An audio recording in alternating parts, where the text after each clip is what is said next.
So today I went on a short day trip to a local Viking market pretty close to my area.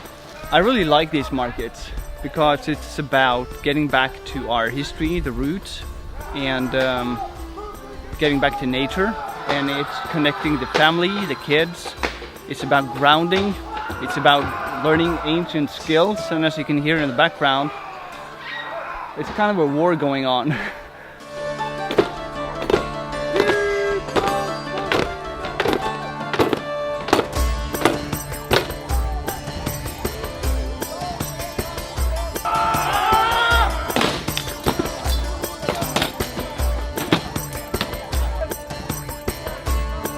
It's really about getting back to our roots, to nature, to old handcrafts, grounding. And you can see with all the families and kids, you know, installing themselves into this area for the weekend. It's really good for the kids too. They're running around here bare feet. And I think that's one of the ways that we should do our schools at this time. More outdoor schools and have the kids run bare feet so you get the grounding and kind of de-stressing the body and mind from the, you know, common school hassle and stress that most people experience.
So I went to this market with a friend of mine. This is Andy.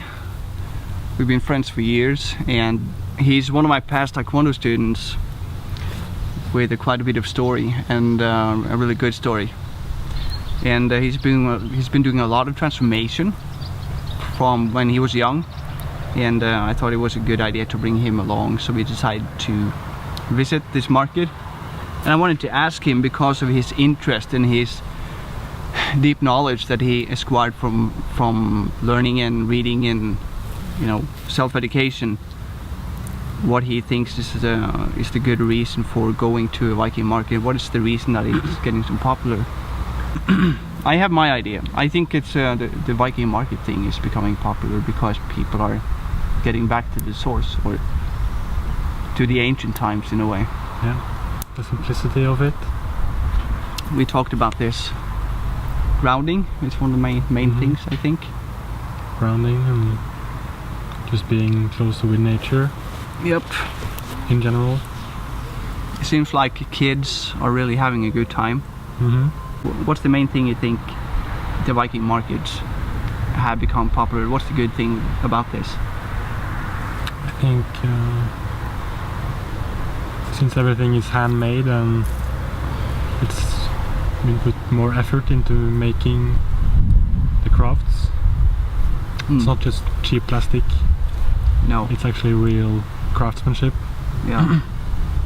Back to the source of handcrafts.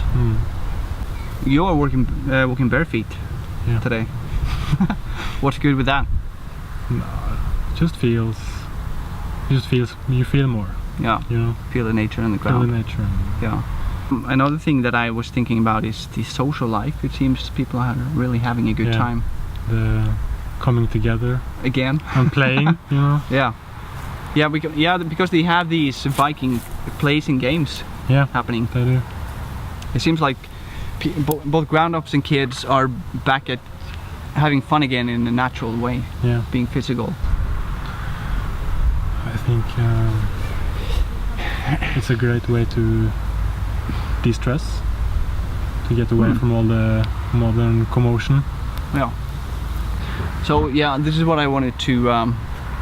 This is the point I wanted to get across. I think it's about something that people are missing in themselves.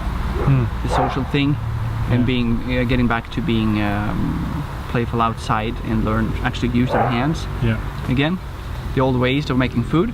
yeah. And creating stuff Yeah. with your hands. Yeah. Whatever. Yeah, we really enjoyed it. Play and Yeah. the foods. Yeah.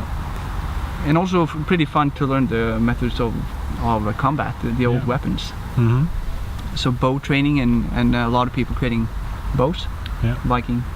That's bow especially and arrow. important for men, you know. Yeah. Rough and tumble play. Yeah. That's very important. The masculine energy played out in a good way, healthy way. Mm-hmm. Yeah, that's why I wanted to show this. Just shoot a short film about this, because the Viking market, at least in Norway, is becoming really popular, and we're going to visit more of them, I think. Mm-hmm. Both me and Andy got bows and arrows that we're practicing. I just feel it's nice to get back to the old ancient skills. So I'll probably make a movie about that. Maybe we should do that. Mm-hmm. Practice bow and arrow in the old ways. Okay, let's have a look around. See what we discover. Peace out.